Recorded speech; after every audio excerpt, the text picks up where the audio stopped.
man, we spent all this time and effort, and it's not like an unfinished or unbuilt bridge is a result of laziness. I think a Mm. lot of times people are putting in a tremendous amount of effort, resources are poured into it, and that's what makes it even more demoralizing is because you can't pinpoint it on like people were lazy or they didn't care. A lot of times it's the opposite. It's there's a ton of effort going into it and there's no result.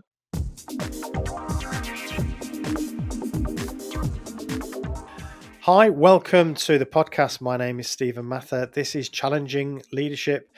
This is a podcast that aims to do just that, challenge what we think we know about leadership and management. And as ever, I'm joined from across the pond by my friend, Jared Scott. Hi, Jared. Hey, Stephen, how are you doing today? Yeah, I'm really well. I'm looking forward to talking about our topics today. Yeah. So I'm very well. You? How about you? Oh, I can't complain one bit. I don't mind getting up a little bit earlier in the morning just so that we can do this. Gets Of my day course, started off right. it's very early for you. Well, fairly early for you. Middle of the morning for me. Right. So, what are we going to talk about today? What's our topic? This is an interesting topic, especially because, well, you brought it up in a conversation off board, but we're going to talk about half-built bridges. Mm.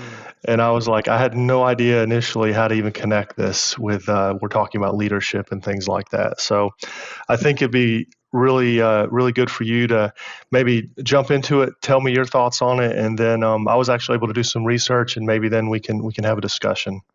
Yeah, it's interesting because actually I didn't realise that it was something that other people had talked about. It was just something that occurred to me, and I started to include it in some of my courses. So for me, the idea of a half-built bridge is that these are sort of the remains of failed improvement projects or other types of projects within a business, and I kind of think about them as like almost like artifacts. You know, when an archaeologist is sweeping away the history of a place Hmm. that's perhaps being um, dug up from thousands of years ago, you start noticing things. Oh, look, there's the market square. Oh, look, there is somebody's house. And it's a bit like that when you go around a business sometimes. You can see artifacts of half built projects, half done Hmm. projects. There's a whiteboard over there with some tape on it, which is obviously some sort of review board. You've got projects that are kind of there's still names of projects on notice boards. And sometimes even the things are not literal, they're kind of virtual half-built Hmm. bridges. They're processes or process engineering that was half started, or maybe even that the project changed the process. There's a standard operating procedure for it, but actually nobody uses it, and it's like tucked in a drawer somewhere amongst loads of other SOPs that nobody ever looks at. And it's Hmm. like, oh, look, oh, do you remember when we did that? That was like Hmm. years ago. No one does that anymore. Yeah. And I suppose the classic one for me is 5S projects. That is, for me, that is the Oh, classic half-built bridge. yeah. How many businesses, not just manufacturing, but all sorts of businesses have relics of a forgotten 5S project somewhere in their Hmm. warehouse or their office or their factory. There's again, there'll be a board up somewhere, or there'll be some bits of paperwork that are still around somewhere, and these all Hmm. represent for me, I don't know, a kind of enthusiastic moment in time when somebody grabbed hold of this thing and said, "Oh, let's do this," and but they just never went anywhere. So they're about as useless as a half-built bridge. You can't Yeah. go anywhere on it. You just sort of, but it's still there. It's a Hmm. testimony to somebody's enthusiasm, but also a lack of sustainability. So that's what I mean when I talk about Yeah. half-built bridges. Well, I'm not here to be challenging you or disagreeing with you because I had to learn about it myself, and it's really funny because it literally the first thing that came up when I searched for this information, it showed a bridge in Cape Town, South Africa, Yeah, the Foreshore Freeway Bridge, and it's like this bridge and it just stops in the middle of town, yeah, and apparently they started building this bridge 40 years ago. And then because of the political climate and then the bureaucracy, red tape, indecisiveness of people, it just stopped. and they're still talking about how to complete this bridge 40 years Mm. later. So it just sits there, and I guess people use it as a tourist attraction now. And what I find funny about that is that I think the only difference is that in the corporate world, these half built bridges, they do get swept away. Like you're talking about 5S's, those things, they get forgotten about. And then somebody goes digging for something, or what's worse is when you have multiple half-built bridges all trying to go to the same place because it gets forgotten about. And let's it'd be really nice if we did this, and then everybody's like, yeah, that's a great idea. And then somebody says that's been there forever, hey, we tried this 20 years ago. Right. and, Yeah. and so I was like, it seems like it's actually very common. Maybe it's just never been coined, this phrase of half-built bridges, but the more that I looked into it, it seems to be a very common thing that you find. And so I'm always going to say, why? Why are there so many half-built bridges? I mean, is there something that you've found tends to be like a root cause for these type of scenarios? Yeah, so I think there's well, there'll be lots of reasons, but I've put my finger on three that I think we could talk about today. The first one is that when the project was started, whatever it might be, and nobody starts these things without thinking it's a good idea, clearly, but often the real clear reason why they're doing it is not clear. It's not being thought through. So why is this important to do this now? Why is it important? Or what's the opportunity? What problem is it solving? That's either not clear in the mind of the person, the manager that's kicking it off, or it's not. Maybe they know it, but they haven't communicated that sufficiently to the rest of the business. So it just becomes something that we're doing, and often this is because other people do it, so it's maybe they've read about something, or they've heard somebody talk about it, or maybe they've done it in a different business, and it's just like the way we do it now. It's a modern way of management. We're going to do it this way, Mm-hmm. but a really good case for it hasn't been made. So it's not been embedded into understanding why we're doing it, and also that sort of linked to this is that reason hasn't been embedded into the project itself. So I mean, a good Mm-hmm. example is a lot of the, I know you talk about buzzwords a lot as a problem in your book, which we Mm-hmm. should mention at every opportunity. Authentic Leadership by Many Words. Yeah, absolutely. Yeah. But it's very true, and things like, I mean, I'm a lean practitioner. I use lean Mm-hmm. manufacturing techniques and Six Sigma and those sorts of things, but in themselves they don't really mean very much. So rather than having a lean project, so Yeah. we're going to do a lean project. Well, okay, well, no one knows what that means really. So you'd be much better off having a waste project or a waste reduction project, or better still, a 5% waste reduction project, because now you've got the goal and the Mm-hmm. reason for it in the very name of the Mm-hmm. title. So no longer is it just, oh, this is Steve's lean project. This is our waste reduction, or 5% waste reduction project. And Yeah. that, just the very language that we're calling this thing now, just means that it demonstrates its importance.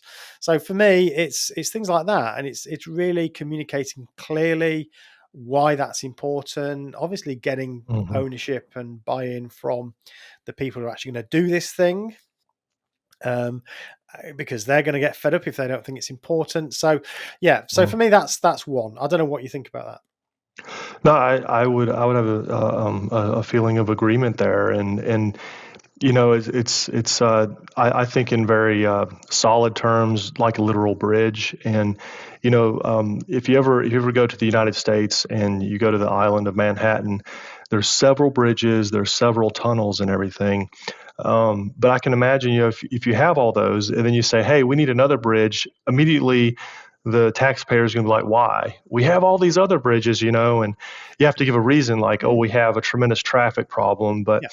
what happens is sometimes you have in a boardroom, let's just say you have either the owner or the higher up saying, we need to do this, and everybody, we can't help it, we're yes men because you want to please the boss, and you're like, yeah, sounds great, let's do it. And nobody's thought about why we should do it, how we're going to do it, do we have the resources to do it, can we justify it. It's just they want this done.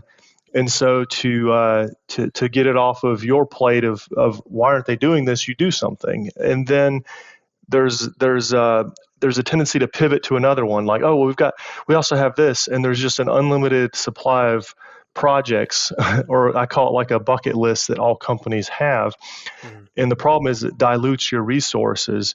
So what you end up having, instead of one bridge across to where you need to go, you've got probably 10 unfinished Yeah. bridges. So Yeah. you've got the same amount of resources tied into 10 things that are accomplishing nothing, where if you would have just focused your efforts and kind of spearheaded them into one direction, you would accomplish something. And then you could use that as inertia or momentum to complete other projects. But it can be demoralizing when you look back. I mean, I've even felt that way sometimes where I'm like, man, we spent all this time and effort. And it's not like, an unfinished or unbuilt bridge is a result of laziness. I think a Mm. lot of times people are putting in a tremendous amount of effort, resources are poured into it. And that's what makes it even more demoralizing, is because you can't pinpoint it on like people were lazy or they didn't care. A lot of times it's the opposite. There's a ton of effort going into it and there's no result. And Yeah. that's really bad. Yeah, it is very depressing, and I mean, there is nothing more depressing than a half-built bridge. If All right, yeah. it's kind of in itself, it's just a symbol of some failure, isn't it? And Yeah. yeah, you mentioned the one in South Africa, and we I think I've mentioned this before on a previous on season one, as we're calling it. Hmm. When we talked about failures, and we have a project in the UK called HS2, High Speed 2. It's a rail link that is supposed Hmm. to go from one end of the country to the other, pretty much. And it's just been a catalogue of failures. And as it Hmm. stands, we're still not built the damn thing, and it's cost us billions. So yeah, Yeah. it's not that the people are stupid. It's just yeah, there's something there around clarity, and I think a big factor of that was why are we having it, and there was a good Hmm. reason for it that could have been put, but instead of actually giving the good reason, it was painted as some sexy futuristic Hmm. thing that we were going to have. And actually that's not going to be sustainable, because people look at, well, we're going to cut some stuff. What can we cut? Well, we can cut this thing that's just about us being sexy. That doesn't really matter, instead of Yeah. saying we have a problem with overcapacity or undercapacity in the network, Hmm. so this is a way that will Yeah. help generate growth. Those sorts of things matter. So Hmm. anyway, I think that's one of the things, and perhaps number two for me, which is probably very much related to it, could be put in the same bucket in a way, is that normally I think, or often, these things fail when. So in most projects, there's a sponsor of the project, and there's a main mover and shaker, and those two people are normally different people. And so the Hmm. person who actually makes things happen, they're perhaps I don't know, the CI manager or the manager of a department who wants to make this thing happen, but they've been sensible and they've got some sponsorship from a director or somebody that can bat for them in the boardroom. But unfortunately, when that person leaves, or there's a change of personnel, because Hmm. again we haven't really established the project on its own terms, it's really just a political legacy of an individual or two individuals, then again it's not really got any legs. It literally cuts the legs from underneath it. So I've seen this myself. Really important project, you lose your sponsor on the board, and that's it. Yeah. Coupled with that might have been that perhaps the way that it was managed was steamrolled it a bit. So as soon Hmm. as the person leaves, who is the person supporting it, then everybody's ready to kick it because they're fed up with it. It's just been like a sore running sore, and they're just glad to Yeah. get it out of the way. So again, it's a Yeah. lack of clarity around why we're doing it, getting Hmm. absolute understanding and buy-in in a much wider sense, so that it's sustainable, so that other people will continue when the main mover and shaker goes. Yeah. No, I mean, you can see that with big projects. I love history. Not to stay on bridges, but that is what we're talking about. But Well, I yeah, think about the Brooklyn Bridge or other bridges when you had these ones that were designing these very impressive projects. Some of them got sick and died, mm, and the project fell off the rails, as it were, yeah, because there was nobody picking the flag back up and being the bearer. And I mean, that happens when you have change of leadership. That can there's almost like, let's just pause, time out, and then there can be egos involved where the next leader's like, I don't like that bridge, let's just that's start right. building another bridge right next to it. and and it's so demoralizing to the people actually doing the work. Yeah. And they become despondent, or just, I don't know, just, I give up. And that's just not good. Yeah, absolutely.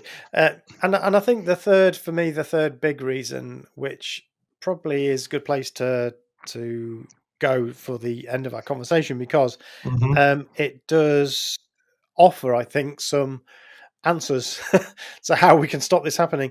So I think that often these things, sustainability is not built into the project plan.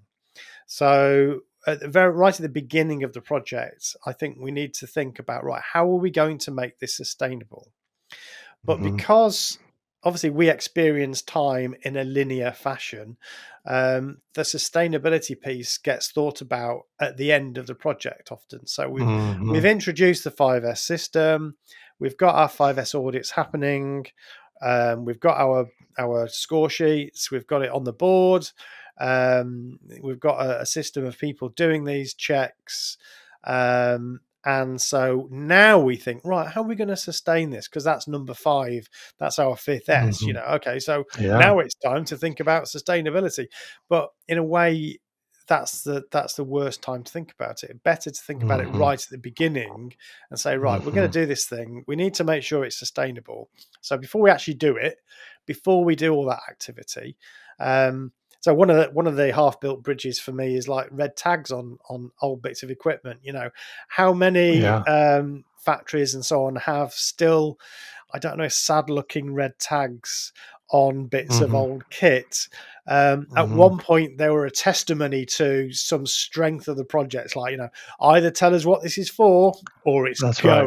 going. That's right. And at that point, we were all Absolutely. macho and confident. But now it's just a sad memory of those former Hmm. confident days, and the piece of kit is still there, taking up space and making the place look unsightly. So yeah, it's okay. Well, how are we going to avoid that? How are we going to make it sustainable?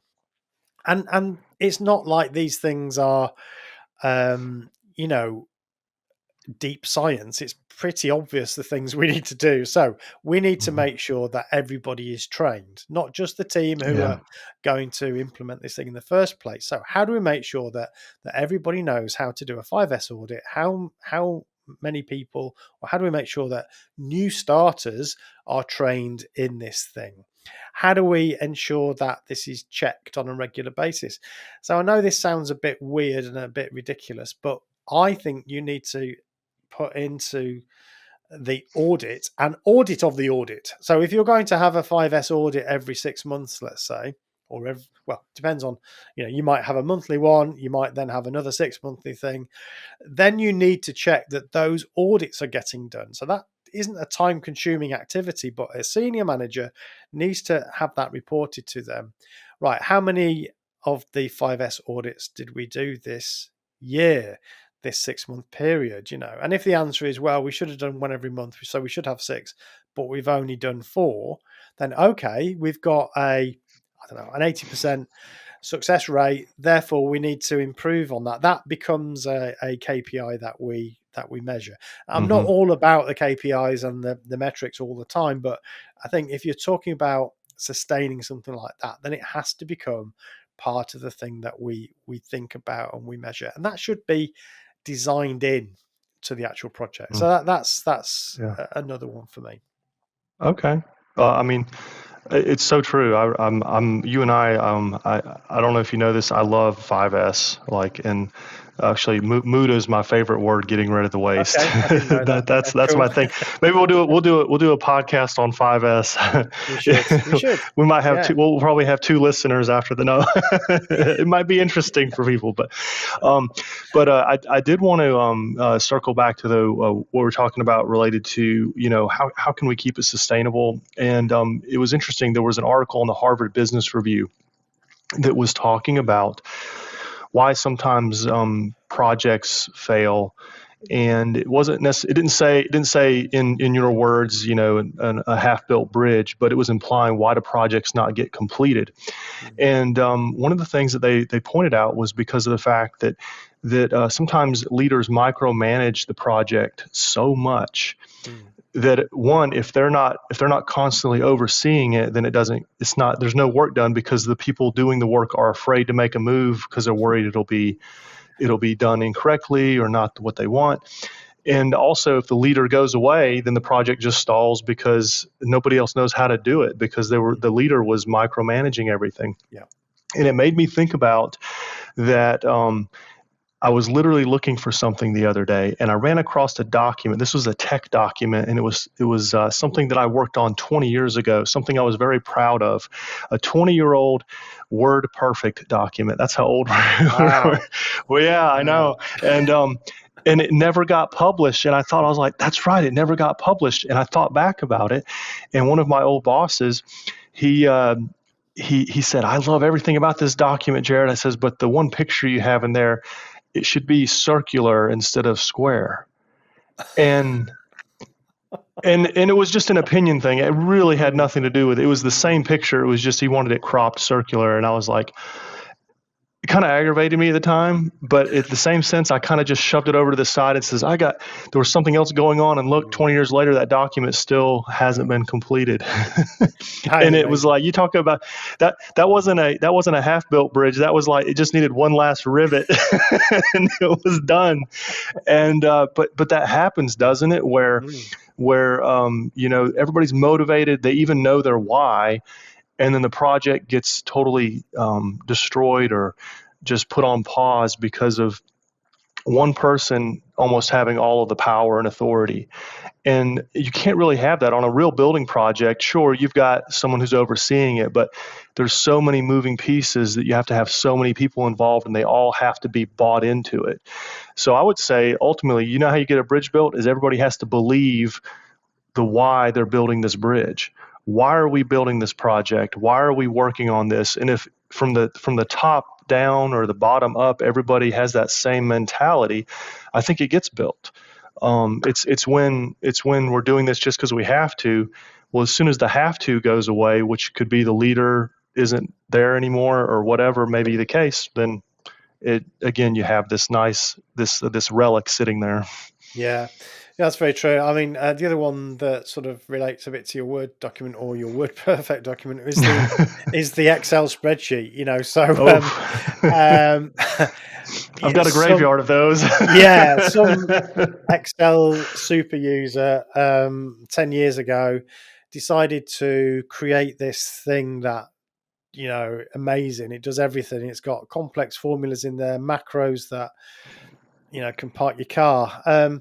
But it doesn't, it never quite works, or it's never quite debugged, and no one supports it because only Bob knows how the damn thing works, and so that is destined to failure. But again, I think that is a good example of the planning issue and not thinking through how is this going to be sustained. So again, before this super user, this Excel whiz starts creating this spreadsheet that is technically going to do lots and lots of great things, how are you going to support it?